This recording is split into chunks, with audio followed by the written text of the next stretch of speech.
मैं श्रद्धा शुक्ला कृष्णा एस्ट्रोलॉजी से। मैंने जब वशीकरण का मंत्र रावण संहिता से डाला था तो कुछ कमेंट्स ऐसे आए थे कि रावण अगर वशीकरण में इतना प्रणेता था तो वो सीता जी को वशीभूत क्यों नहीं कर पाया। मैंने उस समय जवाब तो नहीं दिया, लेकिन अब खोजा भी और जवाब मेरे पास है। मैं जवाब देने के लिए इसको नहीं लेके आ रही हूँ। आप में से कुछ में ऐसी जिज्ञासा होगी, क्योंकि हमने रामायण को वस्तुतः जो टीवी सीरियल्स बने या मूवीज़ बनी उनके बेसिस पे समझा। रामायण आदि कवि वाल्मीकि की उत्तम रचना है और संस्कृत में इसे उपजीव्य काव्य कहते हैं। जो संस्कृत के विद्यार्थी हैं उन्हें पता होगा कि संस्कृत में रामायण को लेकर के भास, भवभूति, कालिदास सबने अलग अलग प्रकार से राम, सीता इन पात्रों को लिया और अपनी कल्पना के रंग भर के उनको तैयार किया। लेकिन जो सबसे प्रामाणिक ग्रंथ रामायण का माना जाता है वो वाल्मीकि द्वारा ही रचित माना जाता है, क्योंकि ऐसी मान्यता भी है और इसके साक्ष्य भी मिलते हैं कि वाल्मीकि उस समय उपस्थित थे। तो प्रसंग है उत्तर युद्ध कांड का। उत्तर कांड तो अलग चर्चा में मैं उसमें भी बताऊंगी कि क्या कहाँ गलतियां हैं, लेकिन जो युद्ध कांड है, युद्ध कांड के 13वें सर्ग में महापार्श्व करके एक पात्र है। वह रावण से यही प्रश्न करता है कि तुम्हारे जैसा पराक्रमी व्यक्ति सीता को एक दिन में अपने वशीभूत कर सकता है, अपनी रानी बना सकता है, तो तुम ऐसा मौका क्यों छोड़ रहे हो।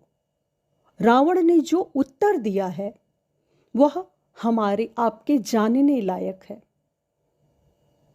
कुछ महानुभाव कहते हैं कि रावण ने सीता को स्पर्श नहीं किया, वो अपहरण ऐसे ही करके ले गया। अगर आप चाहें तो वाल्मीकि रामायण में इस प्रसंग को खोज सकते हैं कि वो रावण सीता को कैसे उठा कर ले गया। हाँ, रावण ने सीता के साथ जो दुर्व्यवहार, उसमें शब्द तो कुछ और लिखे हैं लेकिन मैं दुर्व्यवहार कह रही हूं, उस महाराज ने, रावण ने सीता को जो बलात् अपनी रानी नहीं बनाया, उसके पीछे वह खुद महापार्श्व को जो उत्तर देता है वह महत्वपूर्ण है। 13वें सर्ग का 11वां श्लोक है, जिसमें वह बताता है कि एक पुंजिक स्थला नाम की अप्सरा रहती है जो अत्यंत सुंदर है और वह ब्रह्मा के कक्ष में जा रही होती है, लेकिन रावण की उस पे दृष्टि पड़ती है। रावण कामातुर हो करके उसके साथ गलत व्यवहार करता है। वह रोती हुई पितामह ब्रह्मा के पास जाकर के रावण की शिकायत करती है। उससे क्रुद्ध होकर के ब्रह्मा ने रावण से कहा, जिसका प्रसंग है 14वें श्लोक में, कि आज से यदि तू किसी दूसरी नारी के साथ बलपूर्वक समागम करेगा तो तेरे मस्तक के 100 टुकड़े हो जाएंगे। इसमें तुझे संशय नहीं होना चाहिए। वह बताता है कि वह इसी शाप की वजह से सीता को हठात या बलात् वशीभूत नहीं करता, या इसके पूर्व उसने स्त्रियों के साथ जो दुर्व्यवहार किए वो सीता के साथ नहीं कर सकता। मेरा मंतव्य केवल और केवल दो चीज़ें आपके समक्ष लाना था। एक, जो रावण को बहुत महिमा मंडित कर दिया जाता है, रावण में बहुत संयम था, धैर्य था, रावण बहुत ज्ञानी थे, इसमें कोई संशय नहीं है। लेकिन उनके व्यक्तित्व में जो एक बहुत बड़ी कमी है, वह स्त्रियों का सम्मान न करने की।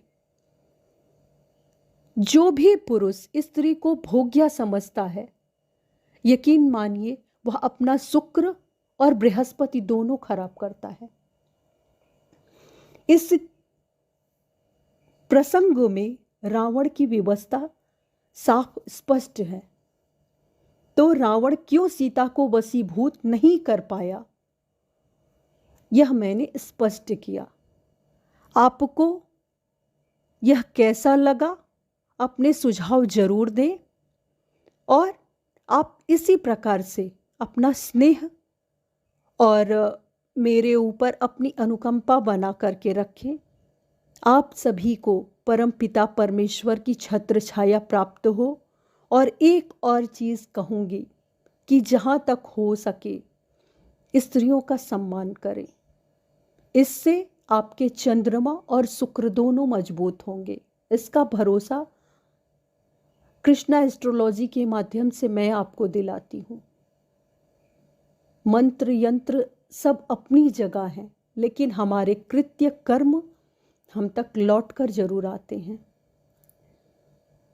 इन्हीं शुभ शब्दों के साथ धन्यवाद।